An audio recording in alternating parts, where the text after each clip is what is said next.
Jaun Andreo, kaixo eta ongi etorri guztioi. 2025 urtarrilaren 20. hau, azken minutuotan sartua dugu. 11:10 minutu dira, zuzeneko irudia dituzue hauesek Donostiako Konstituzio plaza honetatik, plaza berritik ari gatzaizkizu irudiok eskaintzen, eta festaren azken minutuok zuei bertatik bertara eta fideltasunik handienaz eskaintzeko asmoz etorri gara lantalde zabala. Plazako berri eta egunean zehar gertatutakoen berri eskainiko dizuegu. Lantalde zabala esan bezalaxe, eta hortxe gaurko informazio emate lan honetan Leire Martínez dankidea ere hemen alboan dut. Leire, kaixo, gabon eta ongi etorri zuri ere. Gabon Imanol, ongi etorri azu ere eta plazerra berriro zurekin momentuek pasatu alizatea.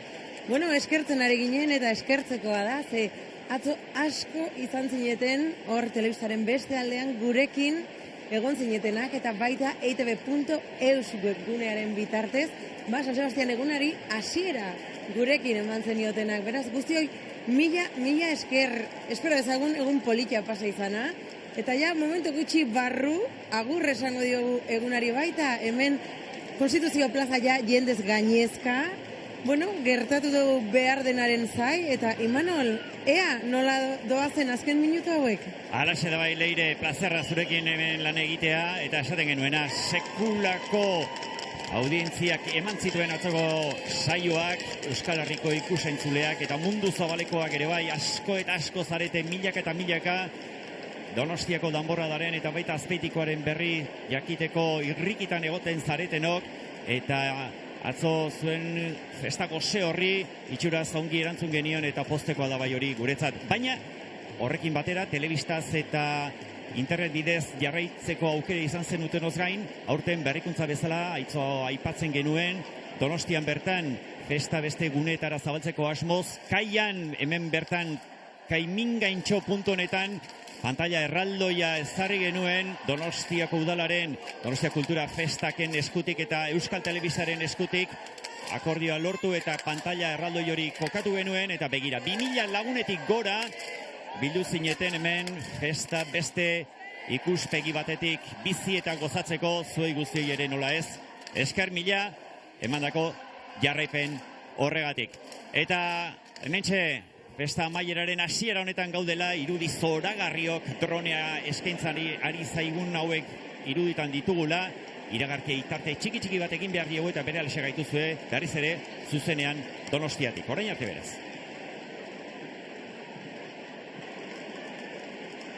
Jaun Andreok, kaixo eta ongi etorri berriz ere iragarkien tarte txiki honen ostean, berriz ere zuzeneko irudietan gaituzue.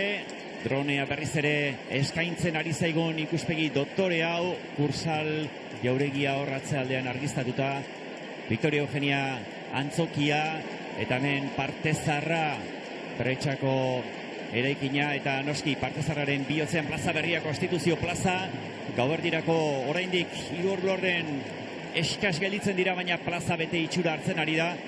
Bandera jaitsire ekitaldi honetan gaurko egunak luze jo du, festa giroa batean eta bestean bizi izan da, eta eguneko gunerik unkigarrienetako bat eguerdiko 12etan bizi izan dugu. Non?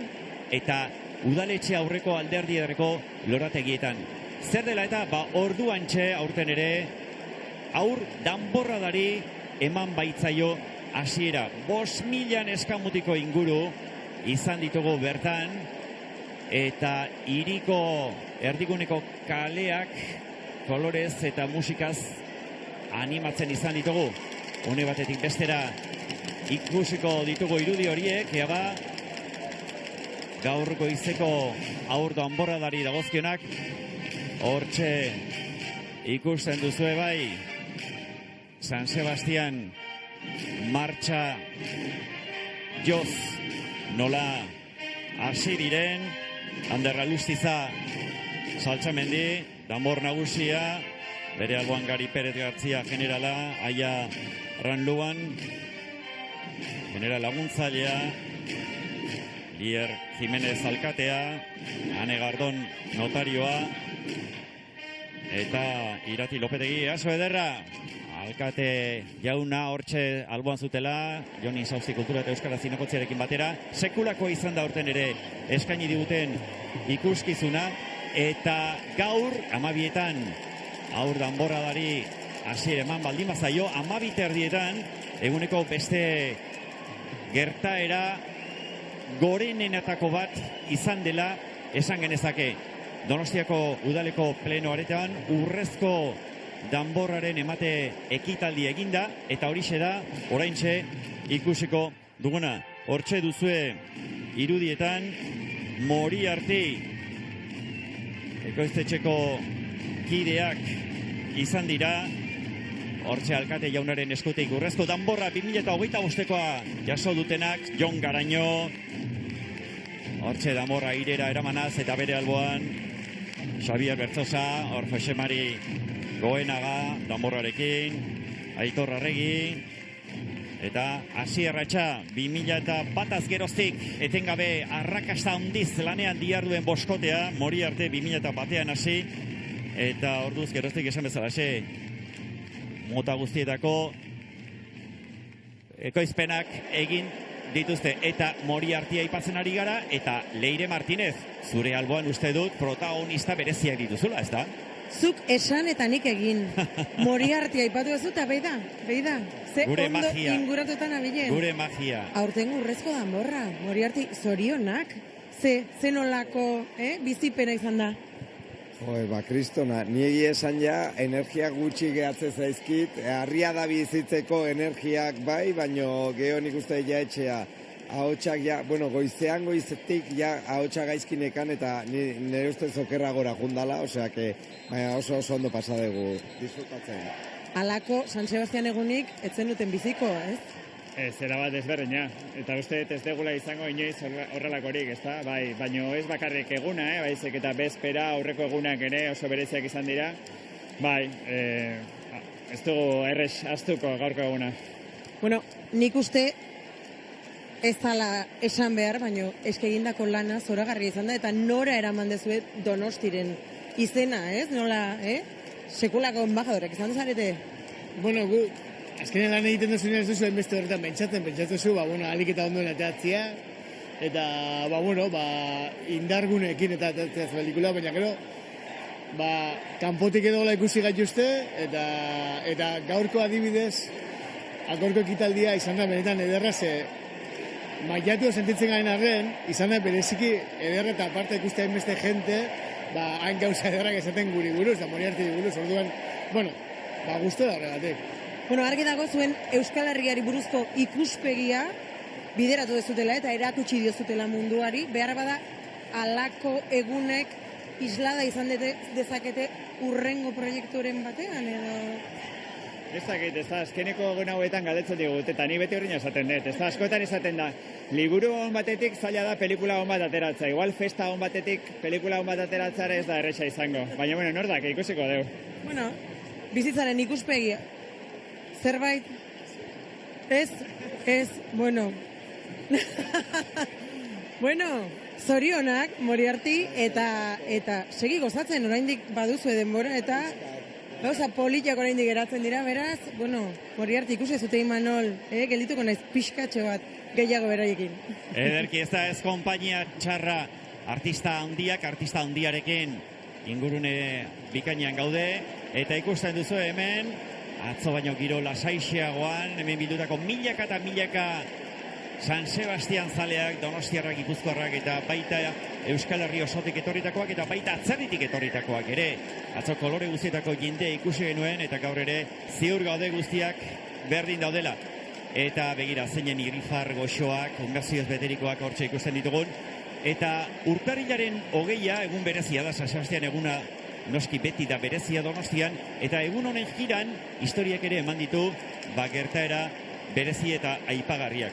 Horietako bat esate baterako Donostiako zubi berezi baten inaugurazio eguna da. Hortxe ikusten duzuen hori, Maria Cristina zubia, erdigunea eta Grosa aldea, orain artean tren geltokia bakarri zena, orain autobus geltokiare badena, elkartzen dituen zubia, orain dela 120 urte inauguratu zen.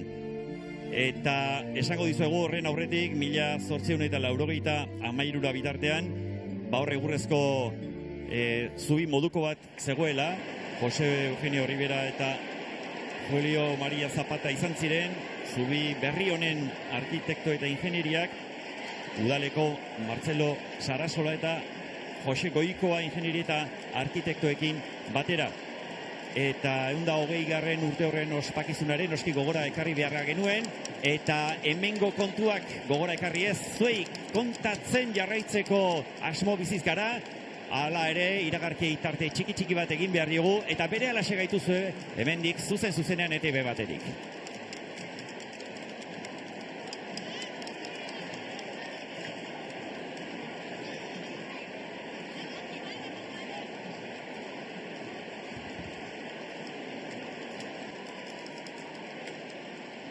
Amaikak eta 27 minutu ditugu Jaun Andreok, zuzeneko irudiak dituzue oraintxe ikusten ari garen hauek. Konstituzio plaza momentuz lasai antxean dugu. Hemen berehala izango da burrumba, une batetik bestera Union Artesanako kideak izango ditugu holtza gain honetan. Zer eta festa amaiera ekitaldi hau modu borobilean gauzatzeko.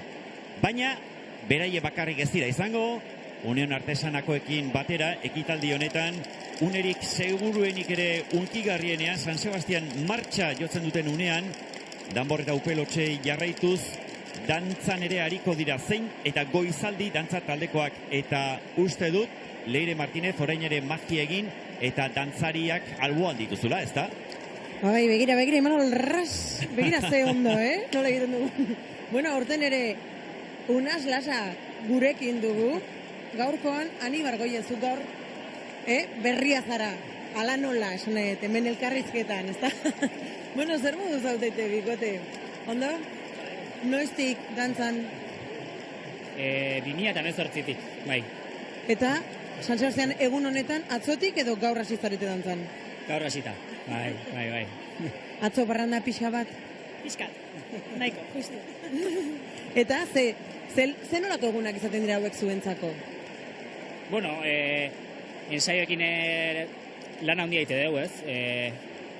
Bueno, urte hasieratik ensaio pila bat ditugu eta egun hontako lan desente ite dugu, bai. Ikusi ez dute zenolako arropa polita daramaten, gero horbean ikusiko zaituztugu dantzan, ze pieza dantzatu behar dezute? Printzipioz martxa eta aintzinako martxa batzutan jotze dugu, ez da gure esku bandak jotzen arabera, improvisatze dugu edo, bueno. Bueno, telebistan ere ala izaten da, eskaletak beti bizirik izaten dira, orduan, bueno, improvisatzeko aukera izango zute, igual, ez? Bai, arazo gabe. Bueno, bikote, oso ondo pasa, oso ondo bukatu San Sebastian eguna, eta ea hurren urtean ere ikusteri daukagun, bale? Imanol, zuretzako hitza berriro ere. Ederki hauexek gaurko beste protagonistak, goizaldi dantza taldeko bi dantzari fin horiek, Unas Lasa eta Ane Ibargoien gutxienik San Sebastian martxa, gauerdia itxi orduko jo eta entzungo dugun martxa horretan dantzari izango ditugunak, eta hemen bitartean ikusten duzu jendea zain geu bezalaxe Union Artesanako kideak noiz etorriko, guztiak ere Aitor Oiartzabalek zuzenduak izango dira, bera izango da aurten ere danbor nagusi 2017an hasi zen langintza honetan, 55 danbor jole izango ditu aurten bere gidaritzapean, upel nagusi lanetan berriz, Jose Luis Gartzia Moral, hau lehenxeago hasia da langintza horretan, 2009an hartu zion erreleboa, bere aita den Jose Luis Gartzia Lozari, honek 20 urtez zuzendu ostean, 84 upel jole izango ditu bere agindutara, eta Naike Senderos izango da urketari nagusia, bere alaxe ikusiko duguna, 55 urketari zuzenduz. Hauexek, oraingo zuzeneko irudiak, baina orain 23 ordu terdi hemen giroa bestelakoa zen. Eta horixe da, festa hasiera une hori, hain justu ere, orain bertan gogora ekarri nahi duguna. Aurrera beraz, 2025ko San Sebastian martxa ikusi eta entzun dugun une hori.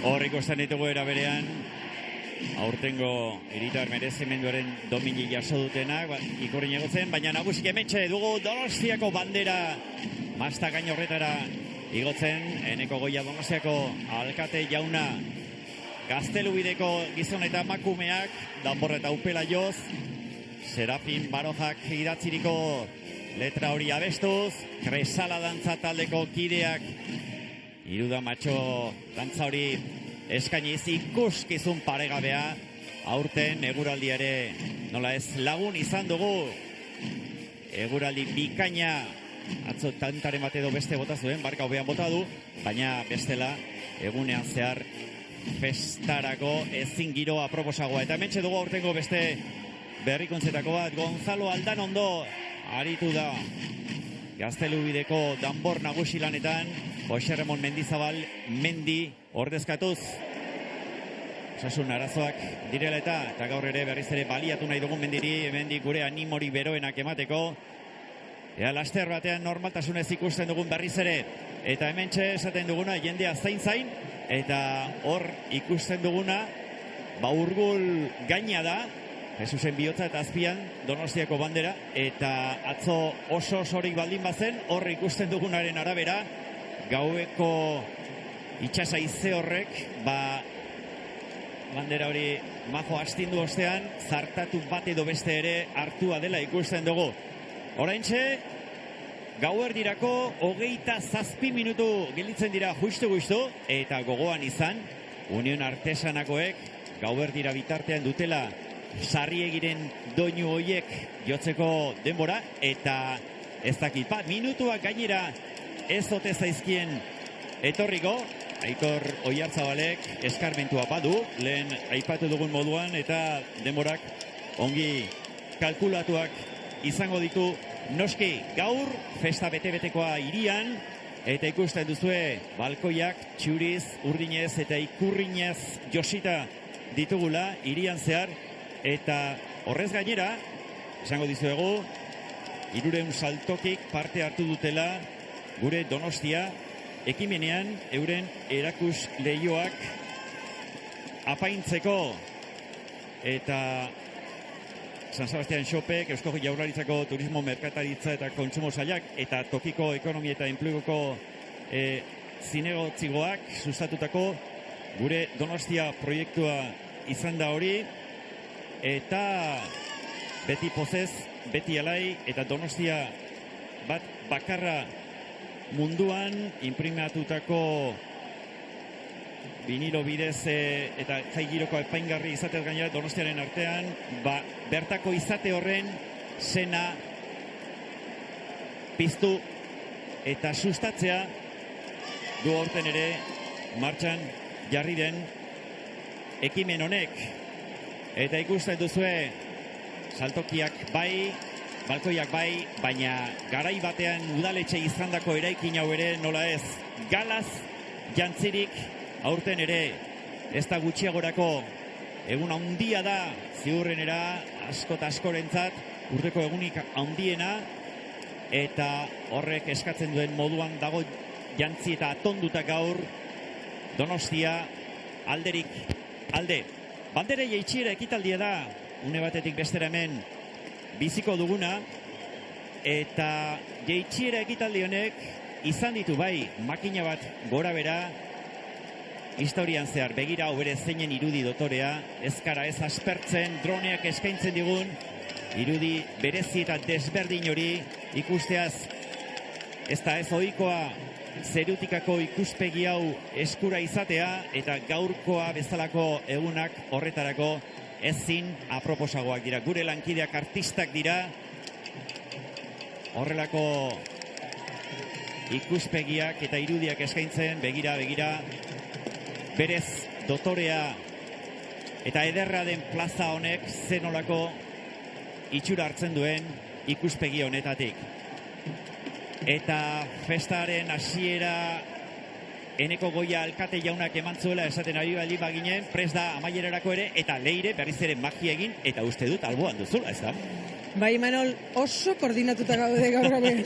Zuk eskatuta nik emango izut behar dezuna. Bai, horixe, Hementxe dugu, Eneko. Gabon, berriro ere. Gabon, bai. Ze nola zabiltzan, nola harrapatzen zaitu goraintxe? Ondo, egia esan, ja nekatuta pizka bat, baina danborrotxa entzuten dudanean horrek berriro ere pizteko birtutea dauka eta eguna pozik eta adai bizi zen. Gainera, entzun zaitut oso egun ona izan dela, ez? Dana eskatu bezala atera dela. Bai, atzo gauerdian izan gendun euri pizkat, baina etzan gehiegi izan, gaur goizean danborrari trajea begiratu dudanean horra zeon ja. Beraz ez da oso darria izan. Eta gero aurren danborradarekin izugarrizko zortea izan dugu. Eta hortik aratago dana ondo atera da, ez? Kalean jendea giro honean, adai, festa giroan, eta hori da importantena, eta gaur bezalako egun batean hori behar da. Eta gero egunean zehar izan ditugun ekitaudiak ere oso ederrak izan dira. Bai aur danborradaren hasiera, baita ere urrezko danborra ematearena, orain seguro nago, baita ere bandera jeistea bikainaterako dela. Seguruenik. Karo, eske, danborradaz gain, egun honetan gauza asko gertatzen dira. Dominak, urrezko danborra, zer garrantzitsuak diren, ez? Merezimendu hauek. Oso garrantzitsuak. Nik beti esaten dut, San Sebastian egunak dauka oso gauza berezi bat. Eta da, Donostia herrizatearen arrotasun hori, nodabait, goraino eramaten du. Eta baita ere, komunidade izaera hori, bereziki nabaritzen da gaurko egunez, ez? Nahiago nuke, agian urte guztian zehar gehiago nabaritzea, baina gaur hori bereziki nabaritzen da, ez? Eta bi gauza horiek egiten dute eguna oso berezia izatea, eta bai merezimenduaren dominak ematerakoan, edo bai urrezko danborra ematerakoan, emozioak horregotea. Argi dago, ze gainera, ari garantzuten aurten izan dela Donosti egun, ez da, jendetsuenetariko bat? Aurrekoa jendetsuagoa izan zen, eta batzuetan gehiegi ere, asteburua izan zen, eta batez ere igoeraren momentu horretan, izan genuen adako momenturen bat, eta aurten tamainan. Nik uste dut aurten tamainan ospatu izan dugu eguna. Benetan bihotzez posten garalako egun politia pasi izanaz, eta utziko zaitugu, ari gara horren zuten ja badat horrela, unen artesanakoak, beraz, segi eta mila esker, plazerreneko. Mila esker. Manuel, entzun duzu? Ez da jendetsuena izan, baina ia, eta hor baditugu ja danborrak prest martxarako. Bai, hementxe ari dira holtza gainonetara igotzen, gaur hemen musika eta danbor eta upel hotxak eskainiko dizkiguten gizon eta emakumeak Union Artesanako kideak ari dira, esan dugun moduan, apurka holtza gainonetara igotzen, 12etarako 20 minutu gelditzen dira, errepertorio zabal xamarra dute, ea nola moldatzen diren, hor jadanik holtza gaine horre erdi hortan dagoen Aitor Oiartzabal danbor nagusiaren agindutara hariko diren gizon eta emakume guztiak esan dizuegu.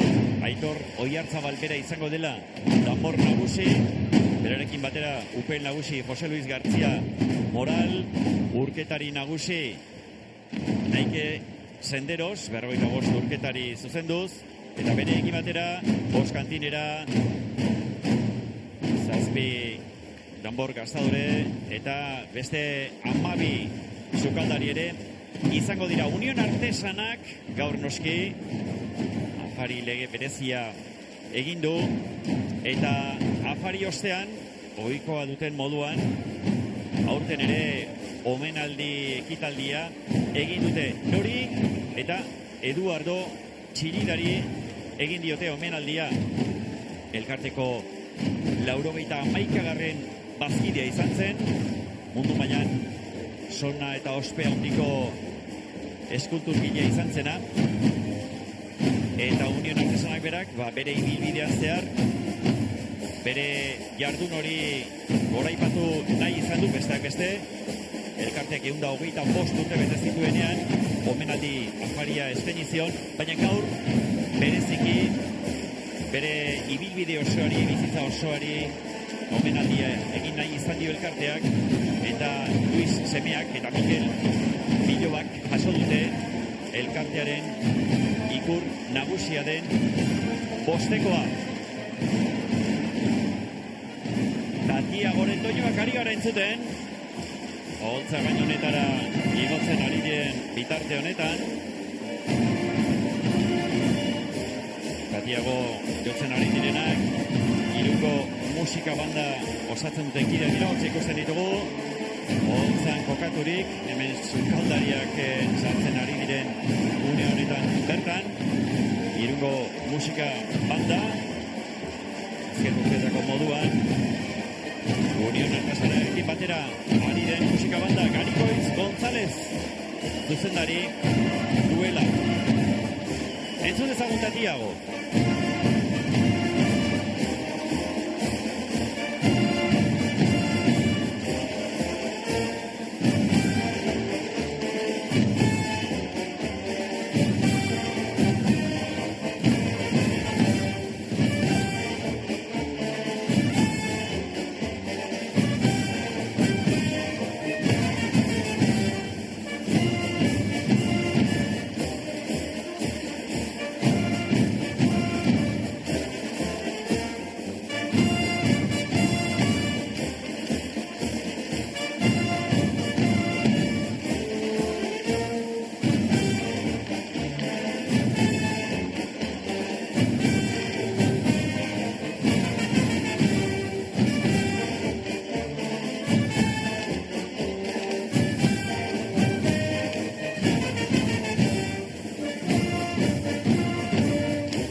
Tatiago esan bezalaxe Union Artesanak esaini dugun lehen dabiziko doinua, sarrera doinua, guztiak ere hotza gainean kokaturik dira, oraintxe gauerdirako 14 minutu eskas gelditzen dira, eta bizkorri bili beharko dute, horriko esan dugu Aitor Oiartzabal, keinuekin, guztiak ere horrengo doinua jotzeko presta daitezen aginduz, Ikusi egin beharko dugu, zein den eskainiko diguten doinua Tatiagorekin hasi dira. Kale jira egiteko pentsatua dagoela ematen du, hor ikusi ditugu. Sukaldariak ere dantzan nola sartu diren. Eta ikuskizun da, bigarren doinua, zein izango ote den. Ea ba.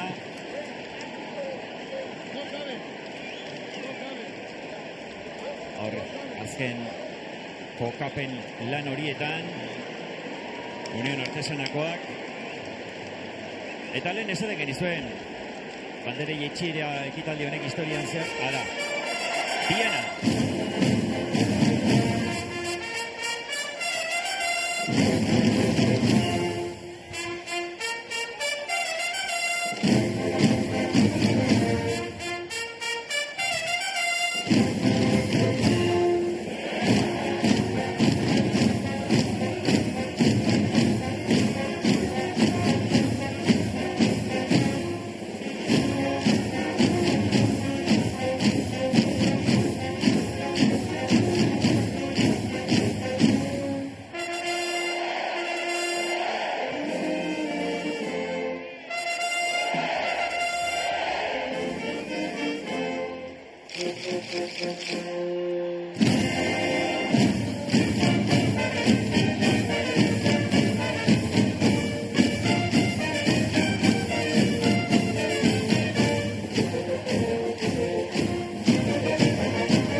Sarriegik idatzi eta Jose Mari Oiarzabal musikari handiak moldatutako doinua da oraintxe entzun dugun hau, eta esaten genuen Diana intentzio zirikatzailea duen doinua dela inondik ere, militarren doinuen parodia dela esango genuke, Danborradaren eta San Sebastianen beraren ospakizunarekin bat erabat egiten duena, eta zaila zinez hobeto egitea.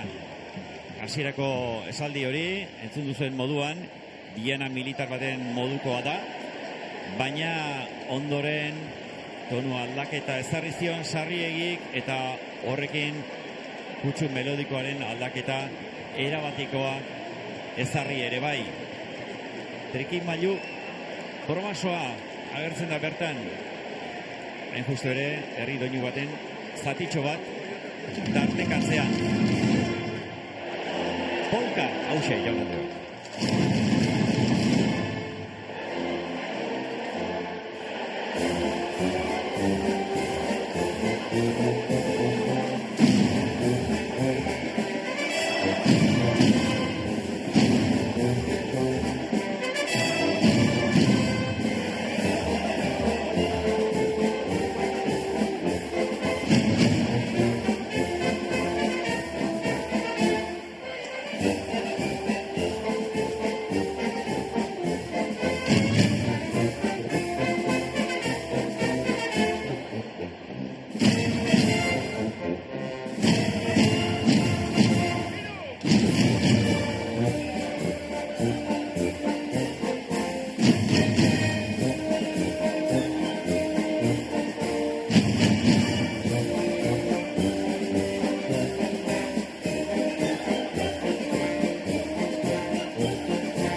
doinu honek musikalki borobila den doinua zalantzari gabe. Polka historian atzera eginaz, polka generoa Alemaniako Bohemiatik abietuta Europa osoan zabaldu zen 19. mendearen aurreneko erdian, eta batean eta bestean entzuten zen toki orotan sekulako zoramena pizten zuen. Moda-modako dantza izan zen garai hartan. Ara, erretreta.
Doinua entzun dugu, eta adi gauerdirako 5 minutu eskas besterik ez dira gelditzen, eta Aitor Oiartzabal hortxe ikusten dugu, aginduak emanaz, bere alboan den Jose Luis García Moralekin izketan, Naike Senderosekin ere bai, eta adi gauerdia iristen denean, orduan txe San Sebastián martxa izango da eta entzungo duguna.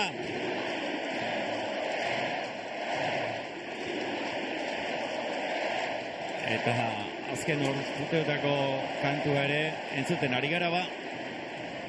Salto egiten ez duena Bilbotarra izango dela itxuraz. Adi. Irilaren.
Bastian bildutako jendetza honen zoramenerako oraintxe entzun duguna.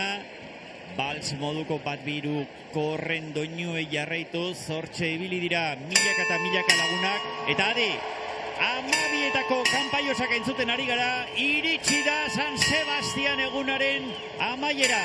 Adi, San Sebastian martxa entzungo duguta une batetik bestera.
Pozez, beti alai, alaxe dio San Sebastian martxak, eta gauerdia pasata 2 minutu diren honetan, hor ikusten duzue Donostiako alkate jauna, Eneko Goia Moriartiko kide zinguratuta, bildu dute Donostiako bandera hori, eta datorren urtera bitartean alaxe egongo da maztau 2026ko San Sebastian egunera bitartean utxik izango da.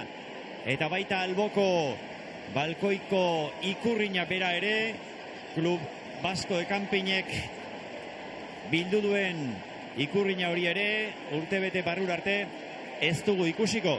Klub Basko de Kanpin aipatu dugu, eta hain justu ere, eurak izango dira, alkatearen eskutik, hiriko bandera, Donostiako bandera, jasoko dutenak aurten 75. urte hurrena du elkarte honek, eta Juan Carlos Sanz bertako presidenteari emango dio une batetik bestera Donostiako alkate den Eneko Goia jaunak bandera hori. Ba amaitu da Jaun Andreok esaten genuen moduan ofizialki bada ere 2025. honetako San Sebastian eguna, egun borobila, lehen alkate jaunak esaten zuen. Ba, borobiltasun hori hautsi duen elementu bakarra zer eta atzo, hemen bandera igoera amaitu orduko bota zituen eurit jantza horiek, eta horrek guztia esaten du Jaun Andreok. Egun borobila zentzu guztietan, festa giroa aparta izan da, eguraldiare lagun izan dugu, eta irudiok ikusi besterik ez da jendearen asebetetzen maila zenbaterinokoa den ikusteko. Plaza beterik, balkoiak beterik, hiriko kaleak ere beterik, eta Aitor Oiartzabal, serio, zuzendari lanetan ardura handiko zereginak ditu, badaki, adi, hortxe, entzuten, ari garen hau, Enrico Semen erasoa da eta.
Enrico Semen erasoa Jaun Andreok orentxe entzun berri dugun doinua, gauerdia pasa eta 7 minutu ditugu. Bandera jeitxiere ekitaldian gaude bete-betean murgilduta. Bandera jeitsi du, Eneko Goia alkate jaunak, baina hortxe ikusten duzue Moriartiko kidez eta senidez inguratuta.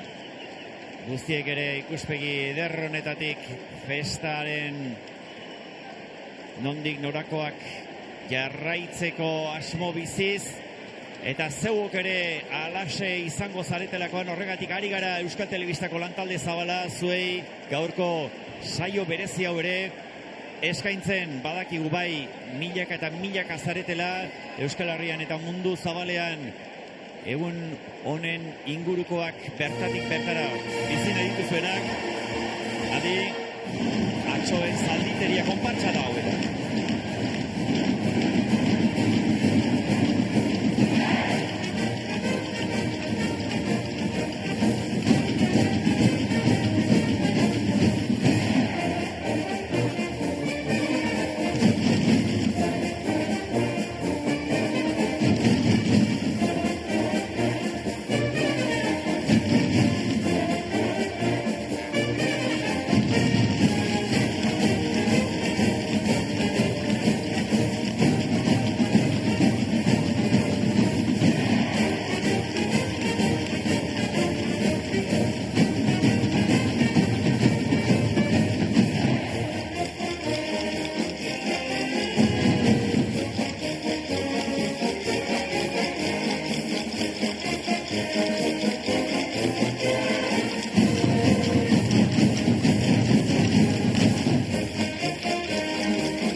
Atxoen zalditeria konpartsa honek ere zen nolako zoramena piztu duen, hemen Donostiako bihotzean, horrek zenbait konpasetan makurtzeko ohitur hori ere hartua dute herritarrek, eta ederki asko jarraitu diete gaur Raimundo Sarriegik idatzitako doinu ederronen konpasei.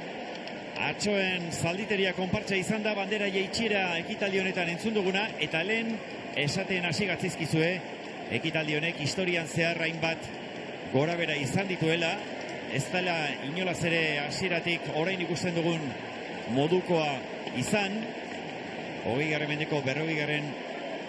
hamarkadan esango dizuegu, etzela San Sebastian egunez inolako ekitaldi berezirik egiten egunari amaiera emateko unean egiten zena urtarrilaren 20. gaueko 12etan balkoi nagusira udaltzain bat azaldu, eta honek besterik gabe bandera jeistea izaten zen. Adi, txuri urdin ari gara entzuten eta.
urtero Union Artesanak eskaintzen dugun doinua, eta urtero hemen bildutako herritarrek gogotsu abestu eta dantzatzen duten Doinua Realaren aldeko oihuak sarri entzuten dira plaza honetan gaurko egunez. Gaur ere ez dira ez falta izan, eta Realaren ereserki hau entzun ordeko are gehiago piztu dira Real zaleen oihu horiek. Lehen esaten hasi gatzaizkizue bandera jaitxionen inguruko gora berak, eta zenbat aldatu diren hasi gara aipatzen 40. hamarkadan udaltzain batek bandera jaitsi besterik ez zuela egiten, eta oztasun horretaz jabeturik ara, Kazango kosakoak.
Sorozabal Maixo Ondiaren doinua, Kazango kosakoak, hau ere Onion artesanaren repertorioan azken urteotan utxik egiten ez duen doinua dugu, artesanakoek gustako duten doinua zalantzer gabe, eta baita herriak berak ere, eta bandera jaitxiaren inguruko kontuez ari ginela, esaten genuen hasierako oztasun horri buelta eman nahian, 1953ko urtarrilaren 20an, gaueko 12etan Oinkari dantza taldeko kideek, Inigo Kaleko Etxebarria eta Berna jatetxan bitzeko ohitura zeukaten, eta hauek urteak aurrera zioazela eta inolako ospakizun berezirik egiten etzela ikusirik, udal txistulari taldeko buruzen Isidro Antxonenarekin batera, zera erabaki zuten garai bateko udaletxea zen egungo udal liburutegiko balkoipean bildu, eta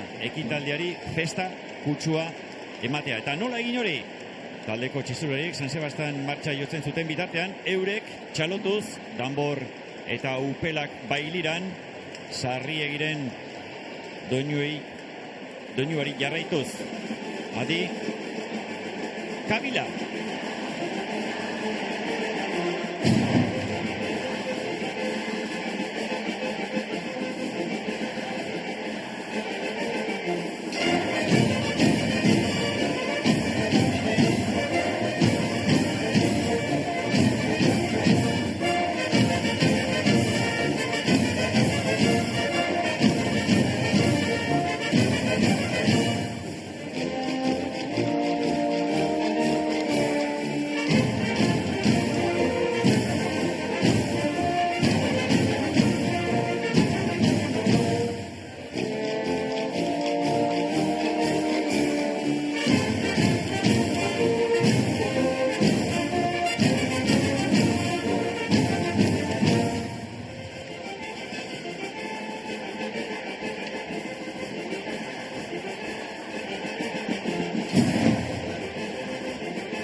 berezi hartuak idatzi eta Pello Irizarrek moldatutako kabila doinua Union Artesanakoek eskaini digutena, eta lehen esaten baldin bagenuen oinkarikoek Isidro Antxorenarekin gaur hemen ikusten ari garen honen abia punto ezarri zutela, 1953an, urtebete beranduago, 1954an, modu berean ospatu zuten bandera jaitsera, baina kasu honetan donostiar desente bildu zitezkien inguruan, eta hainbat urtez horrela jardun ostean, eta ekitaldiak hartu zuen indarra ikusirik, Union Artesana elkarteak plazara etortzea erabaki zuen, ekitaldiari nolabaiteko ofizialtasuna emateko asmoz, eta gauza enola diren horrelaxe iritsi da gaurko egunera. Debako martxa!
Sorozabalen bigarren doinua Debako martxa hau ere azken urteotan erabat errotuta dagoen doinua da.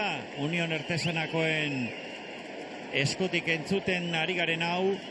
Union Artesanakoak dira oraintxe holtza gainean daudenak, lehen bereiek ere bai, eta eurekin batera hemen elkarte desberdinetako ordezkariak ere izan dira, Gauberdira bitarteko doinuak eskainiz, eurei ere tokia egiten zaien, nola ez, bai bandera igoera ekitaldian, bai bandera jaitsera ekitaldi honetan ere, une bereziak gogoangarriak izaten dira, eta bertan elkarte guztietako ordezkariei euren tokia egin nahi izaten zaie eta alaxe esku hartzen dute beraiek ere une garrantzitsu hauetan.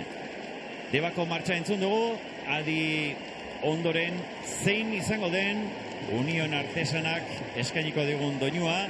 Ikusten duzue gauerdia aspaldi joan zitzaigun, orain 27 minutu, festa ofizialki amaitu da, baina festa goseak bizi-bizirik jarraitzen du gaur Donostian. Eta pentsatzekoa da, Donostian bezalaxe, Azpeitian, Tafallan, Zangotzan eta Lakuntzan ere, horretan hariko direla ikusi mendizaleak.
López de Gereñoren doinua ikusi mendizaleak gogotsu abestu du herriak.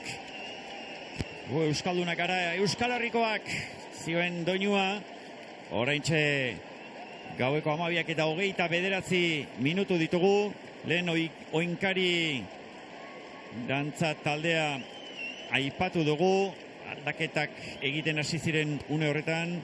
Taldeko txistularien buru Juliantxo Unanu ezen, haren aita Isidro Antxorena buru zuen Donostiako udal txistulari bandako kidea zen, eta ekimenura abian jartzeko erabaki hartu zuten dantzari dagokienez berriz, hauesek izan ziren Martzial Otegi, Ander Artzailuz, Jene Jurre, Agapito Gorostiaga, eta beste hainbat ere bai orotara.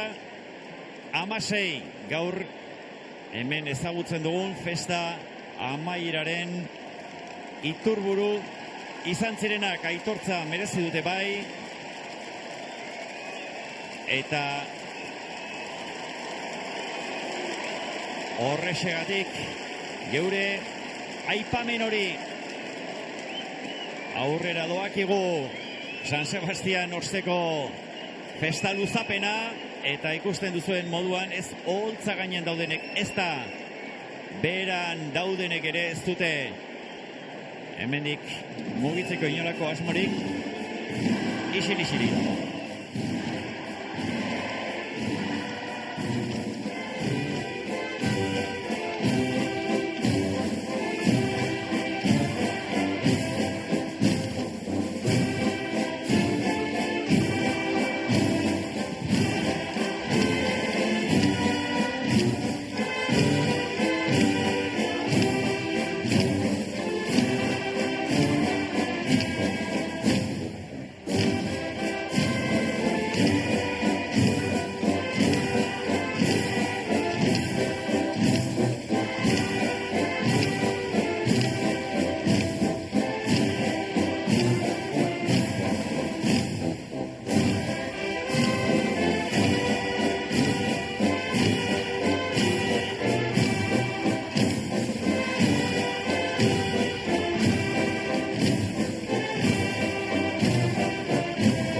isilik dago, azken doinu honen izenburua, eta ikusi eta entzuten duzuen bezala, hemen falta ez dena, isiltasuna da sekulako burrumba, festa hotxa dugu Donostian, behin gauerdia pasa eta 34 minutu diren honetan, eta herrikanta izan da, azkena entzun dugun hori, Raimundo Sarriegi protagonista duen zalantza izpirik gabeko beste egilearekin batera, ezin ahaztu noski Pablo Sorozabal, Ricardo Sabadi, Ignacio Berezi hartua, Sabin López de Geriñu, baino esan dugun moduan Raimundo Sarriegira festa honen bizkarrezurra 1828an jaio zen, 1813ko sute beldurgarriaren ostean birrereikia zegoen Donostia hartan hain zuzen ere. Umetatik izan zuen lotura estua musikarekin Raimundo Maixo handiak, eta gaitasun eta zaletasun hori Donostian eta zehazkiago Partezarrean landu eta plazaratu zituen. Herri gizona zen Raimundo Sarriegi, eta bere musika lan guztiak herriari zuzenduak izan zituen, txistulari, fanfarre, orfeoi, banda eta beste hainbat herri talderentzako musikak egin zituen. Historialariek diotenez, 1860 eta 1889 urte arte horietan, etzen izan Donostian ospakizunik, Sarriegi musika protagonista gisa izan etzuenik. Eta ikusten duzue, bizirik jarraitzen du bere ondareak, ezin uler daiteke gaurko San Sebastian egunaren ospakizuna, danborra da ardatz duen festa, Raimundo Sarriegiren doinurik gabe. Oraintxe ikusten duzue, Aitor Oiartzabal, nola edo ala bere gizon eta emakume horiek zuzendu nahian ari den gau ibilera.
Baian Andreok, gau ibilera hasi dute, doinu ederra eta gau ibilerarekin jarraituko dute hemendik aurrera.